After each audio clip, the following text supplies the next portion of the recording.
I'm personally usually focused on after the paywall, but there is some collaboration with most of the marketing and the sales teams that I work with to make sure that what they're actually getting is what they feel at the beginning. What's your favorite part about it? Working with the team. It's just like getting to see the creative vision for the experience. Like, what do we want people to feel? And then having really sometimes small, sometimes big ideas and passing it off and almost like conducting it to execution, like the conductor of the orchestra.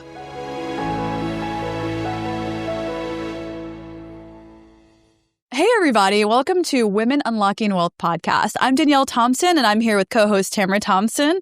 And today we have a special guest, Jasmine Jonte. She is a course creator and an amazing entrepreneur, and we would love to hear more about yourself. Yeah. Thank you so much for having me. Yeah, we're excited to have you. It's a pleasure to be here. We're all like color coded here, I think. Yeah. Greens and blues. I actually think green is the color today because our last guest had green on, like a bunch of green on. We're just going to see green all day. Yeah. Green. It's my favorite color, right? No, it's all good. But yeah, like Danielle said, like we'd love to hear a little bit more about you and your backstory. Off camera, we're talking about how you actually help create experiences more for your clients in the coursework. So not just like course creation, but like putting together this experience model. And that's what we like to talk about with our guests. Yeah, I think especially in the world of AI, right? Like the education era, my friends, I believe is over. And no one wants information anymore. They want transformation. And that comes through speed. And speed.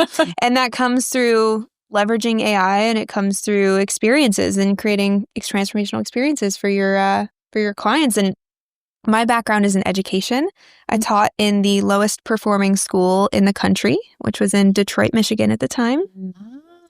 And in that environment, you have to be someone who can make learning simple and fun to do, right? And so when I came online, and built an online business, I was so shocked at how many people were making, millions of dollars, or at least they were saying on the internet they're making millions of dollars. Right? God, I love the marketers. You never really know. But that's what they're saying. And then I would, buy their program, and it was just terrible. Just like so bad. And I was like, how are these people making... They could do this 10 times better. Yes, totally. And so then I took what I learned in the classroom and I applied it to helping adults learn something that they're invested into learning in some way, shape, or another. And so mostly we're known for courses, right? Like done for you, curriculum development, course design. And really as much as we can possibly do when it comes to building a program, we do it. But also like that expands to the experience as well of like, if there's group calls, what's happening on those group calls? If there's a live event, what's happening? What's the graduation experience? Like really making it the community, right? Like making it truly, truly transformational for people. Memorable too. And memorable. Yeah. So people can keep coming back on that. That's it, baby. It's all about that retention. Retention rate's great. Are there specific strategies that you have built in to get people to come back and keep engaging with the course? Because I've bought so many courses and I'm like really thrilled, like the marketing behind the course. I'm like, I need this course now. Like I'm going to buy this. I'm going to buy the upsell. But it's like those tripwires. I will go watch it for a day and then I just fall off. And I think, do you guys build out like email sequences that also just prompt people to go back into the course? There's so many really fun re-engagement strategies because that's like one challenge is once they're in, how do we keep them re-engaged? Email's a great example. Text messaging is a great example. But also I feel like when you do a really good job onboarding and when you do a really good job letting them know the pacing of the program in the onboarding and making those quick wins just so fast and achievable, people naturally start to embed it into their life. Like there's a lot of psychology behind that, but essentially if you don't do a very good job at the front, like they're not coming, they're not logging back in. And then there's also some things you can do actually to make the content easier to access. So like private podcast feeds. Like if you guys, private, internal podcasts, private internal podcast information. So that way, private access. Yeah, it's so easy. They can just go on their, their Google or their Apple podcast, wherever they listen, and they can listen to your course or your program. And it just, again, makes it easier and more accessible. So there's a lot of different strategies to both make it actionable, fun, quick, easy, winning at the start, consumable, so that they're excited to keep going, but also re-engagement and know when the point is that they're going to like fall off the wagon, and then say, hey, like the module before or the lesson before, it's normal. Usually people start to, fall off the wagon here. Do you add in like the, like in some of the programs, like depending on like the membership area, let's say it's like in high level or school or Mighty Network, any of those types of things, like they can usually obviously track where somebody like falls off and like be able to trigger back to like, hey, like, watch the rest of this this course video. I'm sure you probably implement all that kind of stuff Tons too. of it. Yeah. I mean, love it. You can definitely do it based on, like if you see a lot of your students are completing 20% of the program, it's like, okay, well, what happens at that moment? And then it's a little diagnosis to figure out why that's happening. But there's also, like you said, a lot of automations you can do if someone hasn't logged in for 7 days, or if they haven't, depending on the platform, that's where the triggers come from. Yeah. But you can use a lot of those as well. Speaking of the platform, what type of platforms do you recommend? We have Kajabi, High Level, other types. Like, what is your go-to platform? I am sorry, I don't have one. Oh, you're like, I work with a lot, depending on probably like there has to be functionality that's better. Like we love High Level just because like we do all the text messaging campaigns and like we call them. Everything's in there. Yeah, I mean, but Kajabi, does Kajabi have the texting? Kajabi, I don't think they have texting. Or Kartra or all the old ones. See, here's the thing, is like when we look at a platform, we're making that decision based on two main questions. What does the student need and what does the business need? So High Level is perfect for business needs because it has all of them. But let me tell you, their membership area, it's not that pretty. Yeah, you're right. It's terrible. In fact, like usually my clients who come in on High Level, I say, great. Now let's look at what the students need and let's get you an additional one that will integrate with High Level. And we can make everything your emails can still go out, your text, all that stuff. But like the user experience is more friendly. They're especially if you have like a Gen Z crowd who needs a mobile experience or something. Like High Level is just not cutting it. Yeah. What's your favorite on like the Gen Z? She doesn't have side? a favorite. Oh, I don't really have a favorite. I think Gen Zers are interesting. We've seen some things where it's like a actual book that you have a QR code that goes to a TikTok video. Oh, interesting. Like you can do some really kind of interesting things with them, but the key is really short content.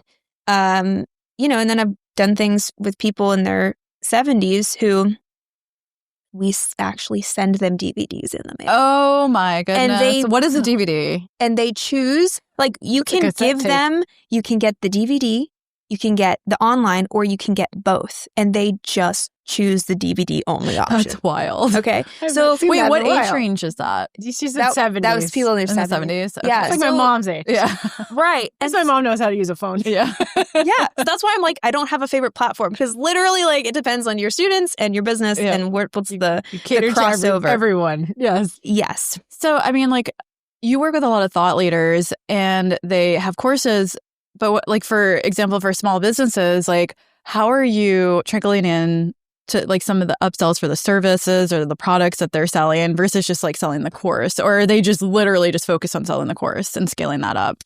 I think Ascension's a really important thing to have in place, but you're not going to have it at the beginning. Right. Like at the beginning, you got to keep the main thing, keep the main offer. Like you were saying, when you bought the course with the upsell and the upsell and the upsell for the upsell, like that's great to have and pretty easy to install because those upsells are not super time intensive to produce. But once there is an element of there's multiple products in a suite that naturally create a client journey, a customer journey, then it's a little more strategic. At what points in the program does it make sense to introduce that? How are we introducing that? Is that happening on a video? Is that happening if they're getting like one-on-one coaching calls?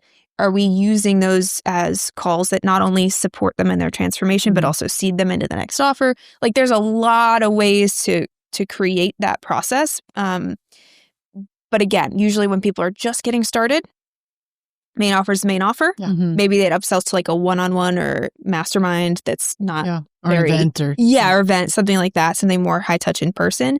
But once we have things in the suite, I mean, that's like where I'm like, how are you incorporating AI into your systems these days? Yeah, AI's been amazing for my team to produce content in their voice. Mm-hmm. We are not leveraging any AI to create content that is not sourced from the client, however. I love that. So anything that we're using AI for, it's to help us really process interviews. It's to help us like process information and almost use it as like the client's knowledge base. So let's say we're like writing module 4 and they said something on an interview call last month in module 1 and we're like, oh, it relates. We can just go and ask it a question because it's been trained on all of the material. Well, it's similar like with podcasting, right? So like we're, for the efficiency factor to create show notes, YouTube descriptions, even certain social copy, but infusing like multiple prompts and examples from actual copy that they've written for social media, being able to analyze that piece of it. You can create so many different things that also infuse that for their landing pages and like their courses and all that stuff. And I think it's so unique. Obviously, there's, touch points where people are like, I don't know if I want AI to have all of my information, but it's so fast and efficient where a lot of our clients, there was a gentleman that I talked to, he infused about 19 prompts to get his voice down where he was like, man, this is me now. Like, because a lot of people are like, oh no, it's never going to sound like me. But you're like, here's this post, here's this podcast, here's this course. And all of a sudden now the clients are like, Okay. I'm okay with utilizing AI to help create that brand voice from the podcasting piece. So that's probably what you're doing, of course, with the courses too. Similar. Like when you guys are writing podcast descriptions, you have a standard of success and you have a lot of examples of what that success looks like, which is the only reason why we're able to leverage it now is we've built over 100 courses and we can use the methodology and the training and what good looks like to now train this AI, which is why, I'll have people come to me and say like, I have 200 pages. I worked with AI to write my course scripts, but they have no idea if it's good or not. And they don't know what to include and what not to include because they're just working with, a chat GPT, but they think they can do it all, but they should bring in someone like yourself and team to help create the whole experience. Like if you don't know what good looks like and you're just going to an AI, they also don't know what good looks like. So now you just have a really big info dump. And there's like different ways to market courses. So like, have you ever heard of Maria Went? Yes. Yeah, she's really good at the selling her online courses. And I've bought like a bunch, but I'm going to be honest. Her marketing's really good. Her marketing is so it is. That's the thing is like understanding the marketing for Instagram, but like that's really what works for her audience. And apparently I went into the funnel and like bought a bunch of stuff. You're like Miss Upsell. And I buy all the I was like, I don't watch courses. She's over there buying courses. I'm like, no. But I mean, like, so I listen to a podcast. Like, because my background is in marketing. So like I'm very intrigued by the way people market their different offers. And the fact that she's built a company where she makes like $500,000 to $900,000 a month just selling courses, and now she's like doing like private like group coaching calls. But there's so many like different things that you can do with like building out the course. Like even for us, like we have a podcasting agency. Well, we're a content marketing agency with a focus on podcasts. We can create campaigns for corporations that have internal podcasts using systems and platforms like you have for courses. But do you find, I know you work with a lot of thought leaders, but do you find that they ever use the course platform for like onboarding systems or like stuff like that? Like what are some examples of courses that you've created for people? There's one that comes to mind. I call that like multi-purpose. I think that's what you're talking about. Yeah. So this works really well for CFOs. We've done this for a couple CFOs where like think about a tax strategy. So the pay your kids strategy, right? So you got kids and you want to, pay them money to help reduce tax, get tax savings. So that one training can be sold to individuals. It can be used to train their team who are going to deploy that strategy for like high ticket one-on-one. And it can be licensed to other CFO or, CPA companies so that they can train their team. Like it's one thing that can be deployed a lot of different ways. And usually we just like do a different intro or like onboarding experience because it's, you could deploy it for like franchises. Yeah. Like that would be huge. Yep. I mean, you just have all the SOPs and systems in place and you sell your franchise and here you go. Here's the course for it. And that's awesome. A lot of what I do with like my chief experience officer work that we were talking about earlier. Yeah. It's kind of like a coming together of that like creative side of creating content that creates transformation and also process and SOP. And I'm more of an integrator than a visionary. I love that. So it's important too. So it comes together in that way, and I love creating programs that get licensed because like some of our clients have worked at Apple, like they're contracted by Apple, and when you think about just the reach and the impact you can have by partnering with companies who are licensing however many seats for whatever team. Yeah, no, major. We've been doing certain things for like power partners and different like larger communities. So we've partnered with several like book publishing companies. So they add us into their model. They actually sell us within their package at the end of their book tour when the book is launching, all that side. We are their PR on their virtual podcast booking tour. So it's like finding those people that already have the networks and the clients, these large things where you can come in and be a part of their experience too. So I love the fact that you have experience model. Could you share with us maybe like an example, since we're talking a little bit more about like women unlocking wealth? I'm sure that you have worked with women leaders, thought leaders, where you came in and you created this cool experience where you just blew their mind. If it's on the size of like maybe an extension of like an amount of leads that they came through the courses, or even an additional revenue that maybe like jumped up, that they kind of unlocked that thought process of like, wow, I didn't know that the course creation part of this could actually help my business grow this like 10x or something. Do you have like a couple of stories or a story that stands out that where you helped a female business owner or thought leader where they were like, boom, wow. Yeah, I mean, man, so many awesome women in business these days, and we get to work with so many of them. The one that's coming to mind, probably because I do CXO work for them, so she's always on top of my mind. I know she's probably messaging me on Slack right now. Her name is Bridget, and she is the CEO of Biddy Tarot. Oh, cool! So it's tarot education company, and they're the leading tarot education company. When you say tarot, what do you mean? Tarot cards. Oh, I'm obsessed. Okay, great. Perfect. Introduction, please. Oh, my pleasure. Yes, my pleasure. We should just have tarot cards. I don't know why we don't. Yeah, we should totally. Do you have it in your person? Let's go. I love that. Yeah, and so Biddy Tarot, right? Amazing company.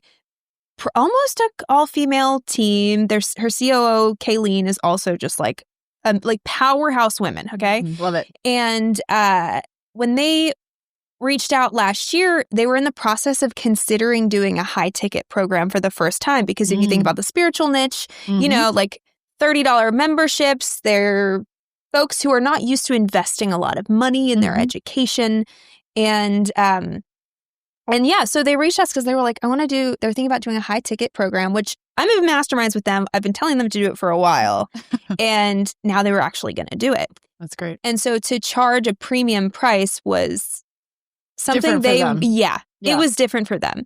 Like, I think before that, their biggest investment was like a 997 program. And I think we sold, I want to say it was a $10,000 program. That's so amazing. like 10x. Yeah. I might be wrong on that, but don't quote me on that. But anyway, so it was close to the 10x. It was close to the 10x. And so, so we launched the Transformational Tarot Coaching Program, TTC, we call it. And they had a really, really incredible launch. Like, they were floored with the number of people that actually said yes to this super high ticket offer. And part of that was developing, the content. Bridget's actually really good at that. She's been in the space a long time. But it was more around, okay, what's the experience that they're going through? Because there was one-on-one calls, there was group calls, there was peer practice, there's a graduation experience. And then probably my favorite part of the program, which I can't take credit for, is the matchmaking experience. Oh, cool. I love matchmaking. Yes. And so we're taking everyone going through the VIP tier and we're matching them with someone in the Biddy Tarot community who wants to receive 3 months of coaching. Smart. So they're actually going to finish their program having done the thing of coaching someone else to a transformation. I love that. And now they have all of that confidence instilled in them. So it was great for sales and marketing because they knew they would have a client and actually get to practice it. And it's I'm sure these women are like raving about it too. Yes. Here's some additional marketing material, case studies, testimonials, help go back into the experience for other people. And it's great for the Pretty Tarot community at large because those people are going to take that experience and they're going to be like, oh, I want to do that too. So, are they like creating like coaches within or like community, like members that are like, you know what I mean? Like, so that person completes like 3 months. Sorry, went off tangent. It's okay. Like if someone did like 3 months and then they helped somebody transform, do they unlock something else? Can they get certified under their tarot or something? I see. No, I think it's like, okay, so if I'm the transformational coach and I get matched with you, then I take you through my 3-month container. And then at the end of it, you have your transformation. I get a case study. But if you're inspired, you can also go become a transformational tarot coach too. And then you could get matched with someone. Then you could also sell the tarot cards too within all that stuff. So my brain just starts cranking. Yes. So. Well, that person could buy the inventory to sell it. Too, I was just trying to think of like other ways like... Yeah, I'm just there's lots ideas. of lots of ideas there. I'm sure there's going to be significant growth, even more based, even in the future. It's going to compound for sure. It'll compound. Yeah. Sorry, I went off tangent there, but I love this. I love the marketing stuff. I'm like, well, I could do this and then this, and then that's the experience part. I love that. That's so cool. That's a great example. Is there another example that comes to mind of somebody that you've helped, like? On the women front, with their business as a thought leader? Yeah, I think... You're like, she takes up a lot of the time. She's like, I'm so passionate. No, I'm thinking about a few of our authors. Oh, yeah. So, like Tiffany Yu, whose book is about diversity awareness. And her brand is called Diversibility. Nice. Something about her, Candy Valentino, who wrote Wealth Habits and the 9% Edge. She's one of the only women... I think there's only been 2 women to hit the Wall Street Journalist in the finance category, and she's one of them. Very cool. And so I think about, my female authors who have a message that they want to share, and they think, let me do the book. And that does make a lot of sense to do the book. But to actually implement and integrate those skills like personal finance or like diversity and inclusion in the workplace, like that requires more sometimes than just reading a book. Of course. And so this gives them an opportunity to have an upsell from the book when they're speaking on stage. It gives them an opportunity to have something that can be bought right away that doesn't require their time. So I think it's just a really it's a savvy asset to have in the suite if you're a thought leader who is speaking on stages and has the book and really like that whole personal brand presence that many of them have. I love that. Yeah. I love that. I mean, people work with us quite often when they launch their books because they're going on their virtual podcasting booking tour, but they don't just want, like you said, to launch their book out there on these podcasts. They want other things that lead into their funnels, if it's courses or other offers. So it makes complete sense. So what other things do you have anything exciting going on the rest of the year that you're excited to share, or any big focuses, launches, anything like come to mind? I just finished a launch. Okay. I just finished a launch. So, agency work, right, is amazing. Like, I actually love having an agency. Like, really and truly, it is so satisfying. It is so satisfying to like have someone come in and then they work with you and they leave and they have an asset like that they can leverage and repurpose and just do so many amazing things with. And we know that agency work requires a lot of team, requires a lot of hours, and the margins, you can only really, you can max out your margin, but there's always going to be overhead because you're always going to need people to deliver on this service. And so I launched my own, what? Like, we know that one. Yeah, exactly. So while it's not like we don't have a job because we have an agency, right? So we're out of the self-employed box on the quadrant that we all know, but it's still like how do we get even more leverage? And so a part of that for me was doing what I know how to do, which is building a program and launching a program. And so for the first time in, 5 years or whatnot, like I pulled a launch together and I betaed it and I put it out there and we had some people join us and now we're in delivery. That's so awesome. And it's Is it more about on the side of like you on like a personal brand side, like a focus or a program on the agency side? It's on the agency side, yeah. Okay. So it's called Course Complete. It's how to actually build a program. Okay. Nice. Great. Because most people get into these, all these courses that we buy. They're like, here's how to sell and market your course. But have you noticed? Rarely do they teach you how to build one you're proud of. And you work with individuals at different capacities, right? So like, I'm sure you have courses that you sell, like done with you, or do it yourself, kind of go through. What are like, can you tell our audience a little bit more about some of those ways that they can work with you or connect with your agency side? Yeah. So the agency is mostly done for you. And so satisfying. I love that. That's like really what we're known for. Yeah. Usually people come to us because they're like, I want a course, but I don't want to do it myself. Like I want someone who knows what they're doing to just do it for me. And we're like, great, we'll do it for you. The Course Complete, the program I just launched, which is going to be on launch model probably for the next year, is the done with you version. So it's people who want to build their own program, but they want oversight. They want eyes on everything that they create. Of course. So that's more of the done with you side of things. And yeah, I mean, that's essentially, I have VIP days as well. And then my chief experience officer work, I'm quite particular about. It's usually direct relationships that I have, or people who they're usually doing like 3 to 5 million in thought leadership. And they're not at a point where they want to hire a full-time CXO, but they know that their team has gaps that they need to fill. And so that's when we come in. For people that don't know what a CXO is, could you explain that? So Chief Experience Officer, I know other people use CXO for different terms. Yeah. That's what I know it as. Yeah, that's what I know it as too. Yeah. So Chief Experience Officer is all about what is the client and the customer journey, and how do we create the experience all the way through? So a lot of times that's tech, and sometimes that's like actual events, like I do for my husband, Brad, we were talking about him. So I do that for his events, for his masterminds.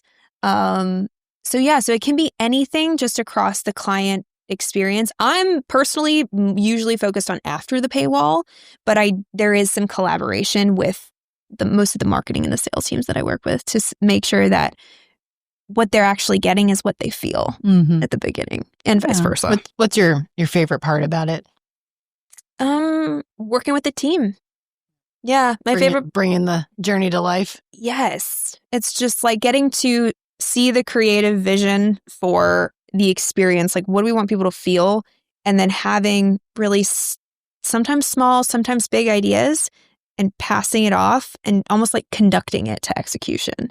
Like the conductor of the orchestra, The integrator. There's some of that. Well, I love this. Well, I appreciate you just joining us today. Just all the stuff on that side. I already have some ideas of people that I'd like to introduce you to.